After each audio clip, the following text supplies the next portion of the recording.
What's up, guys? So in today's video I'll be taking you for a tour inside a computer.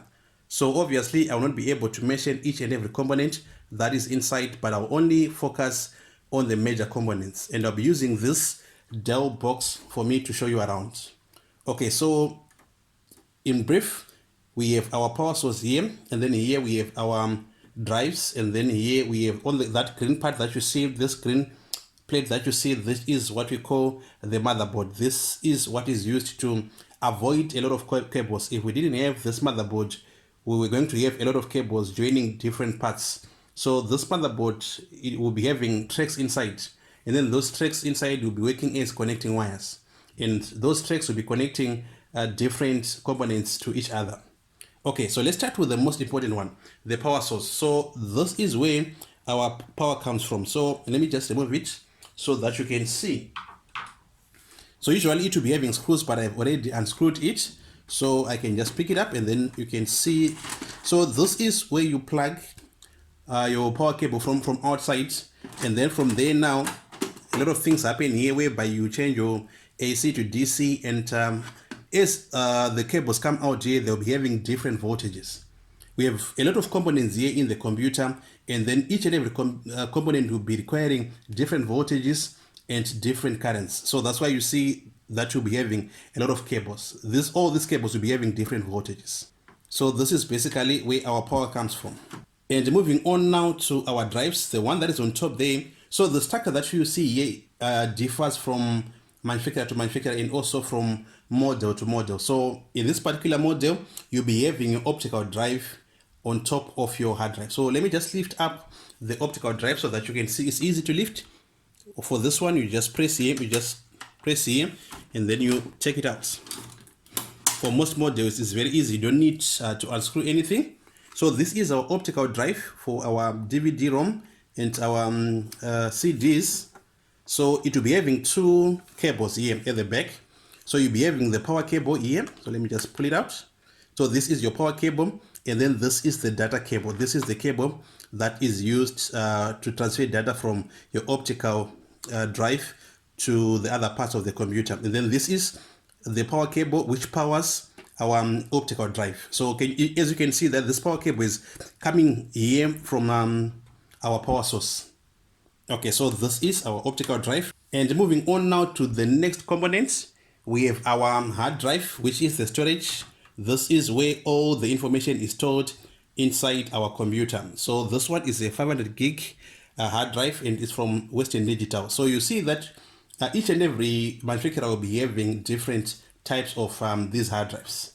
And then as you can see here, we also have two cables connecting. So we have this one, the one in blue here, it's a data cable. That's the one that carries the data from our hard drive to the different parts of our computer. And then also we have the power cable that is coming from our power source. So the connection is similar to the one that is here on our optical drive.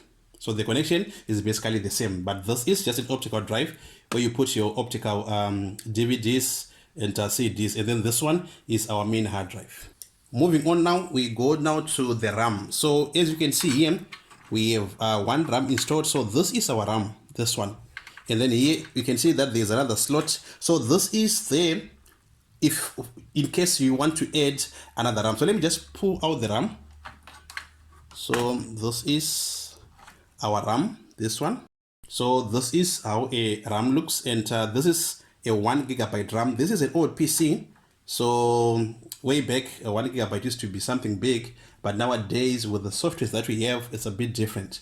We need bigger RAMs now. So this is our RAM, and what this is used for is that you'll see later on that we have what we call a processor here. So the processor is where everything happens, where all the calculations happens and all the processing happens. So instead of taking the information straight from the main hard drive, the time that it takes for the processor to get information from the RAM is shorter compared to the time that it would take for the processor to take information from the main hard drive. So to make our computers fast, there's a need for a faster chip so that there will be a faster processing time.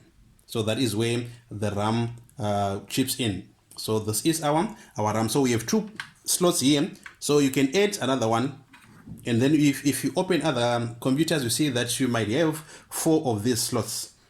So if you want to add more RAM, you just get a RAM that is exactly like this one. They are different.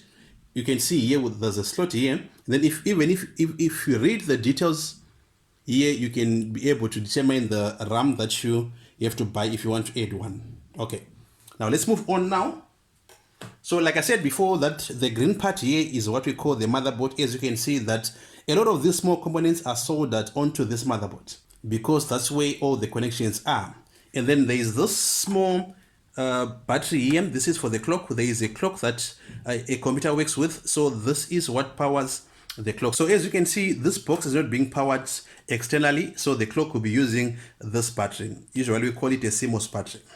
And then if you see this empty slots here, this is when you want to add the graphics card, and the games that you are playing nowadays require extra graphics card. So if you want to add an extra graphics card, you just come and then you slot it in. Obviously it differs from model to model.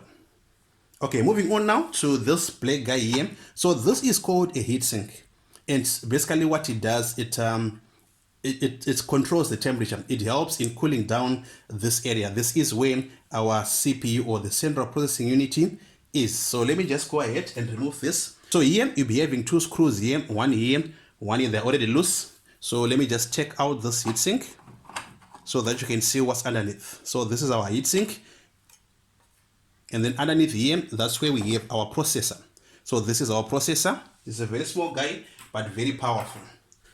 So let me just open here. So it like I said before, that it differs from model to model. There are some models that will be having a different setup, but for this one, this is where you find your processor. So this is our CPU. So those are the pins, and when you're placing it back, you have to be very careful. So I'm going to do this later on. So this is our processor. This are the brains of our computer. That is where everything happens. So nowadays you get different types of processors. We have Core i7, Core i9, we have AMD, different types of processors depending with what you want to do with your computer. Okay, so this is our processor. Let me just put it aside. I'll come back to it later. And then as you can see here, we have a fan.